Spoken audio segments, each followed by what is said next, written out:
My name is David Hayes, and I serve as the lead of the Metal Fab studio at Barn. The Foundry program began in fits and starts. It really started wholeheartedly when Mario Oblak, Frank Wurden, and Jeff Oens came together. They had the synergistic energy to really make things happen. Mario Oblak has an MFA from UW. It was in art and spent a lot of his time in casting. He then went on to the Rhode Island School of Design, or RISD, and then he built his own foundry as well.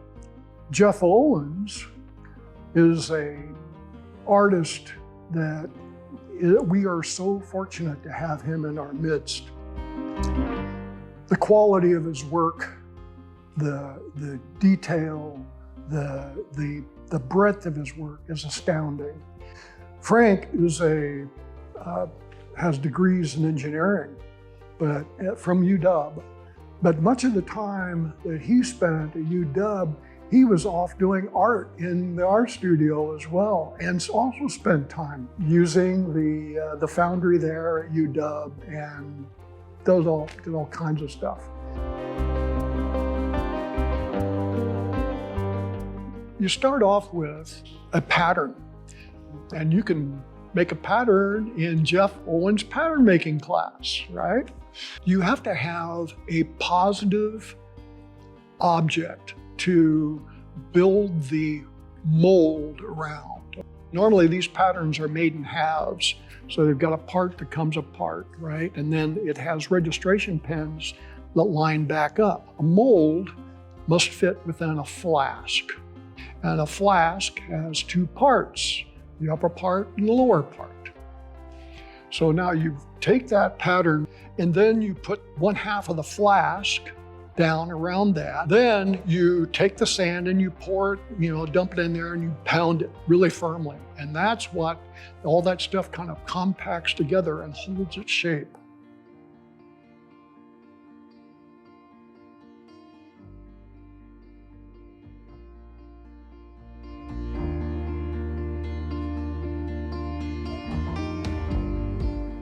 So now you've done that, okay? So now carefully, then you pick that flask up and all that mold all stays together, right? And the pattern is in there, still embedded in that sand, in the green sand, inside the flask that's been turned upright. So now you take that second half of your pattern, and because of the registration pins that you have on your pattern, you set that down precisely right there. It lines perfectly. And then you take the second half of the flask, put that down on top.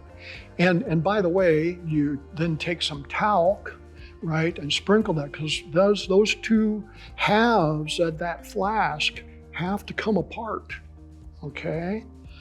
Because you can't take the pattern out yet, because you still got to do more compacting, right? Okay, so anyway, so now then you've got that down, and then you pack all that sand in again on that second half of that flask.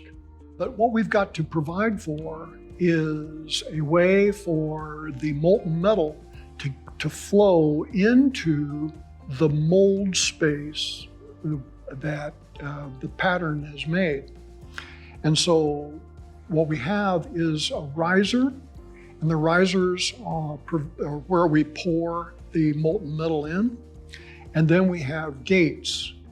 And the gates are both to allow other ways of the metal to flow, but also for air to escape so that it flows nice and clean and completely filling the mold. Great, now then you've got two halves, and you can pick up that top half of the flask carefully, and the one half of the pattern comes off, right, with the top half of the flask, and now then you've got the two halves. Now then you can tap that pattern very gently, carefully, and lift it out carefully. Now that we have the two halves of the mold, well, we put them back together with the risers up on top and the registration pins, making sure that everything lines up properly. And so the molds will be then moved to the staging area. And it can take any number of forms, but what we have is a rolling table that's quite low, and have all of the different molds lined up, ready to receive the molten metal. For the artistic work, our preference certainly is bronze, silicon bronze.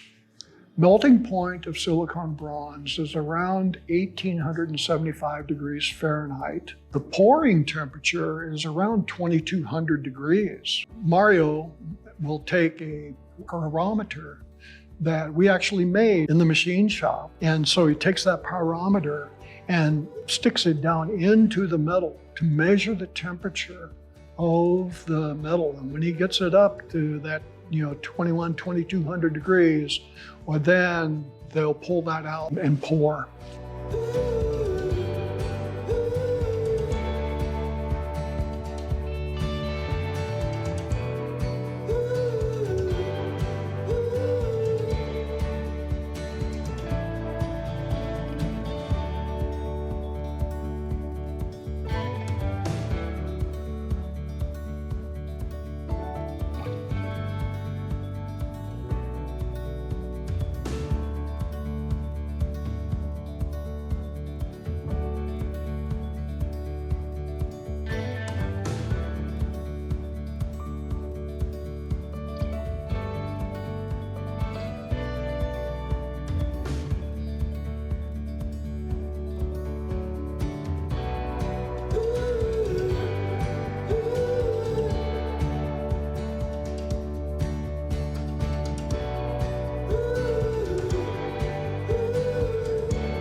So once the metal has been poured, the flasks can be taken in, put on the table, and opened up.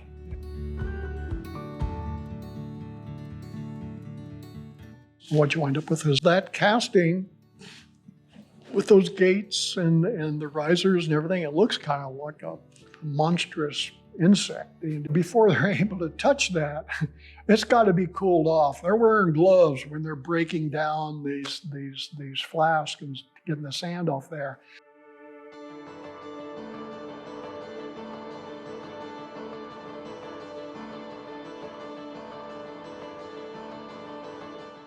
All the gates are removed. There probably will be one riser with a leaf attached to the casting. That facilitates a way of cleaning the casting, polishing the casting, while still giving something very positive to hang on to.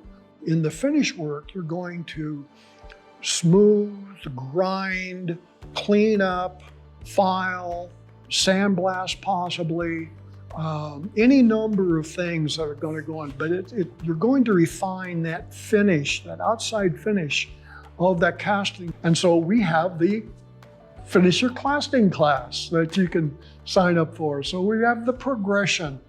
We have the Make the Pattern class, we have the casting class, and we have the finishing class.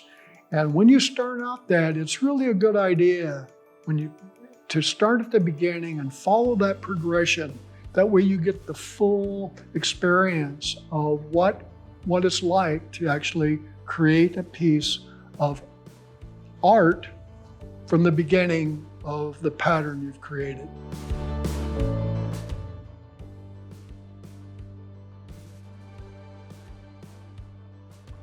We have a tremendous array of facilities, of tools, of knowledgeable people, of people that are willing to help, to teach.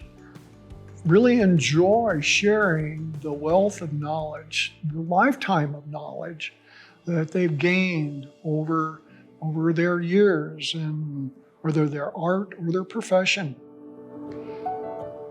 I think you'll find the people in Metal Fab open-hearted and inviting to come in and participate, take classes, come in doing open studios, and just kind of letting your imagination go. And of course, you can make functional things and fix functional things, but we have the artistic side as well.